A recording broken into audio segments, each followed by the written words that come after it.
Le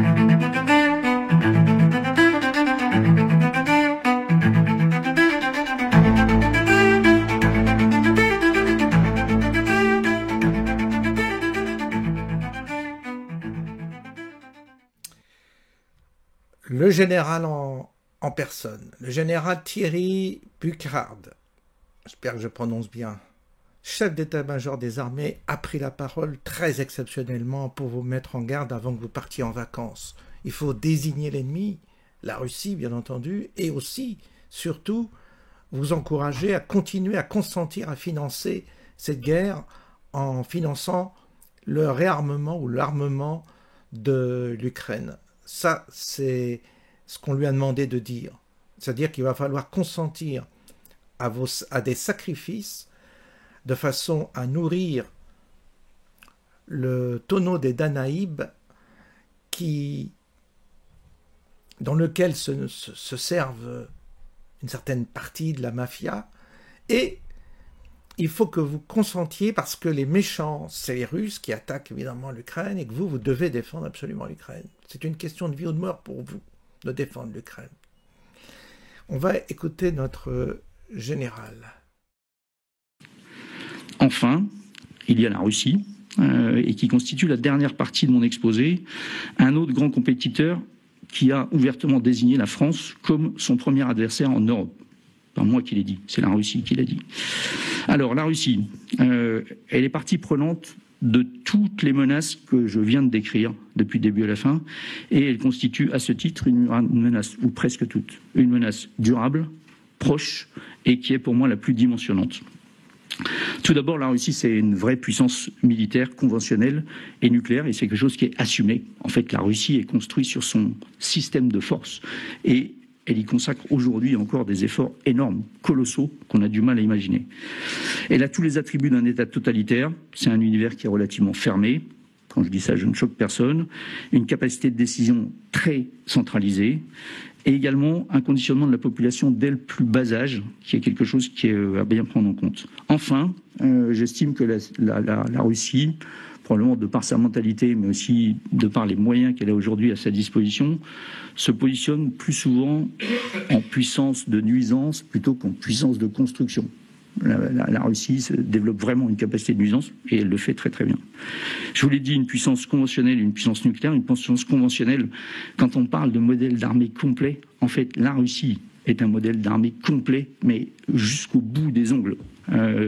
Et dans l'armée russe aujourd'hui, je ne vois pas de capacité qui manque depuis les capacités de brouillage, de guerre électronique, au système de défense solaire, au système d'artillerie, feu dans la profondeur avec un étagement, un système de force conventionnelle, très engrainé avec la guerre informationnelle.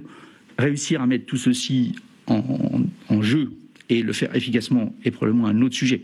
Mais globalement, sur le papier, l'armée russe dispose de tout ce qu'il faut, tout. Ça, c'est la puissance conventionnelle. La puissance nucléaire aussi. Quand la Russie est obligée de réduire ses priorités, la dernière chose sur laquelle elle fixe ses priorités, c'est sa dissuasion nucléaire, qui a une dissuasion nucléaire qui est aussi complète avec des vecteurs terrestres, des vecteurs sous-marins, des vecteurs aviation à long rayon d'action, des armes stratégiques, des armes tactiques, avec une doctrine, une chaîne de commandement qui est extrêmement robuste, testée, sondée. Donc c'est véritablement quelque chose sur lequel s'appuie la Russie pour poser sa puissance.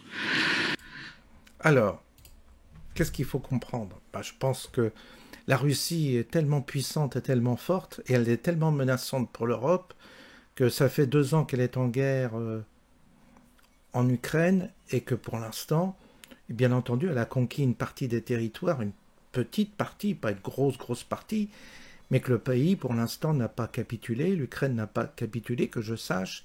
L'Ukraine continue à se défendre, que je sache. Et donc, si la puissance de la Russie était aussi phénoménale, je pense qu'ils auraient réussi à faire capituler l'Ukraine relativement rapidement. En tous les cas, en moins d'1 année. Étant donné que aujourd'hui, c'est pas le cas, et que la guerre continue, on peut considérer qu'on est loin pour l'instant d'être menacé en Europe, puisqu'il faudrait commencer déjà, pour la Russie, si son objectif est celui-là, il faudrait déjà commencer par envahir l'Ukraine. Donc là, vous voyez bien que ce n'est pas le cas. Donc il y a des incohérences dans ces raisonnements. Et puis, tantôt on nous dit que la Russie fabrique des armes avec des cartes issues des cartes électroniques, je ne sais pas, issues de machines à laver, c'est ce qu'on nous a vendu. On nous a vendu que les chars russes ne valaient rien, que l'aviation russe ne valait rien, qu'ils n'avaient plus que l'arme nucléaire, mais qu'en réalité leur armement conventionnel était dépassé. C'est ce qu'on nous a vendu jusqu'à présent. Vous vous souvenez qu'on vous a dit qu'ils faisaient venir des machines à laver, je ne sais pas quoi, pour trouver des puces électroniques pour fabriquer leurs armes, leurs drones. Alors, c'est comme l'histoire du masque. À un moment donné, le masque, il était dangereux. On vous avait dit que le masque était dangereux, qu'il était interdit de mettre le masque. On a interdit à la population de mettre le masque à une période donnée. Puis après, on l'a rendu obligatoire. C'est-à-dire, c'est des injonctions contradictoires. Et là, on recommence avec une manœuvre de discours absolument incohérent et contradictoire, puisqu'il n'y a pas de logique. Soit la Russie est forte, puissante, comme il le dit, dispose de moyens extrêmement développés, ce qui lui permet normalement de gagner au moins cette guerre contre l'Ukraine, ou soit ce n'est pas le cas, et dans ce cas, on argumente, si vous voulez, on amplifie la puissance de la Russie, dans le but, nous, de consentir, que la population consente à faire des sacrifices financiers, et c'est là où on va en venir, parce que le gouvernement, Macron, ont donné des ordres à ce général de communiquer pour vous faire peur, pour vous faire trembler, et afin de vous faire consentir à faire des sacrifices pour armer l'Ukraine, et armer aussi la France, et armer l'Europe. Donc, il y a vraiment une volonté derrière cela de manipuler les opinions publiques. Soit on a un discours cohérent, et dans ce cas, ça peut être crédible, mais dans la mesure où il n'y a pas de cohérence dans les arguments qui sont avancés, on voit bien que c'est de la manipulation psychologique. À nouveau, ingénierie sociale, à nouveau, on agite la peur, à nouveau, LCI est un support de propagande gouvernementale qui permet justement de faire passer des messages subliminaux, je ne sais pas comment on dit, à la population. Et donc, du coup, les gens vont consentir, comme pour le vaccin.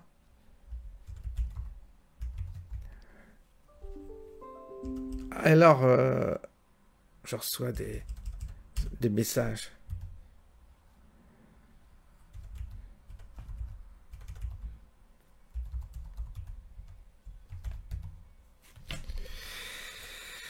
Donc subliminaux. Hein, je regardais parce que je dis merde, il ne faut pas déconner. Subliminaux. Voilà, des messages subliminaux. Donc on vous diffuse des messages comme ça et personne n'y voit rien, personne ne prend conscience qu'il est manipulé et les gens vont dire bah oui, il faut bien qu'on se protège. Donc on reprend le narratif que l'Ukraine c'est notre frontière, que l'Ukraine fait partie quasiment de nos intérêts, et quand vous dites, et on désigne l'ennemi, bien entendu la Russie, qui est une dictature, tout ça, ok. Nous, chez nous, quand il y a DNC qui dit que c'est pas le cas, on l'élimine, il se suicide. Donc vous voyez, nous, on n'est pas du tout dans une dictature. Chez nous, pas de souci, c'est la liberté de la parole, il n'y a aucun contrôle, il n'y a aucune diabolisation, il n'y a rien. Chez nous, c'est vraiment les gens se suicident, donc pas de problème. On va avoir toute l'opposition qui va se suicider bientôt. Comme ça, on ne pourra pas dire qu'on est dans une dictature, parce que les gens se suicident. Bon, tu n'es pas d'accord avec le système, tu es contre la doxa, tu te suicides. Donc l'État n'y est pour rien. Ils ont trouvé la combine, quoi. Voilà où nous en sommes.